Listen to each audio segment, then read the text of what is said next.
Christopher Nolan की Interstellar movie का ये सीन तो आपको याद ही होगा। Go, go, go, go, go.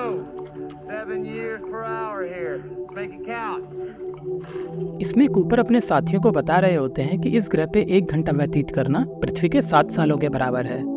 इस कंसेप्ट को कहते हैं टाइम डायलेशन, मतलब वेलोसिटी और ग्रेविटी के कारण अलग अलग जगह पे समय का अलग अलग तेजी से चलना। इस कंसेप्ट के बारे में सबसे पहले बताया था आइंस्टाइन ने सन 1907 में। पर अगर मैं आपसे कहूँ कि टाइम डायलेशन की बात हमारे हिंदू ग्रंथों में हजारों सालों पहले ही बताई गई है तो चौंकिएगा नहीं। तो आज के एपिसोड में हम जानेंगे राजा ककुदमी और उनकी बेटी रेवती की कहानी।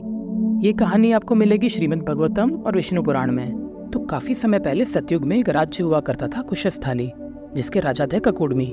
उनकी एक सुंदर सी बेटी थी रेवती। राजा ककुडमी अपनी बेटी का विवाह करना चाहते थे, पर उसके लिए कोई योग्य वर नहीं मिल रहा था। तो एक दिन राजा ककुडमी अपनी बेटी को लेकर ब्रह्मलोक चले गए। ब्रह्मलोक पे ब्रह्मा जी गंधर्वों के संगीत का आनंद ले रहे थे। ये देख के राजा ककुदमी ने संगीत के खत्म होने का इंतजार करना ही उचित समझा। संगीत खत्म होने पर ककुदमी ब्रह्मा जी के पास गए और उन्होंने उनसे कहा कि उनकी बेटी के लिए एक योग्य वर खोजने में उनकी वो मदद करें। ब्रह्मा जी ने पूछा कि उनके विचार में कौन कौन है जो उनकी बेटी के लिए योग्य वर हो सकता है। तो राजा ने कुछ नाम बताए। ये सुन के ब्रह्मा जी मुस्कुराए और राजा को समझाया कि जब वो उनके गायकों को सुन रहे थे तो पृथ्वी पर कई युग बीत चुके। उन्होंने बताया कि इस समय मनवंतर का 28वां युग चालू है और उन्होंने जिन भी वरों के नाम बताए वो सभी बहुत पहले ही जा चुके हैं और उनके वंशज भी। ब्रह्मा जी ने बताया कि स्वयं राजा ककुदमी के बच्चे, पोते और परपोते सभी समय के साथ जा चुके हैं, यहाँ तक कि उनका राज्य भी नहीं बचा अब धरती पे। उन्होंने बताया कि द्वापर युग अभी खत्म होने को है और कलयुग की शुरुआत होने वाली है।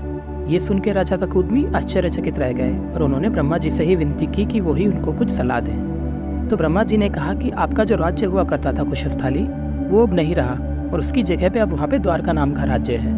वहाँ बलराम है जो कि विष्णु जी के शेषनाग का अवतार हैं। वो आपकी बेटी के लिए योग्य वर होंगे। ये सुन के राजा ककुदमी अपनी बेटी को लेकर पृथ्वीलोक लौट गए और बलराम जी से अपनी बेटी का विवाह कर दिया। अपनी बेटी का विवाह करवाने के बाद राजा ककुदमी हिमालय की तरफ निकल गए और शेष जीवन वहीं व्यतीत किया।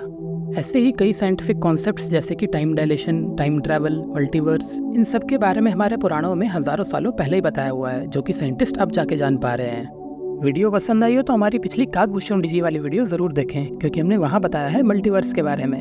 तो आज के लिए बस इतना ही। अगले एपिसोड में फिर मिलते हैं किसी नई कहानी के साथ।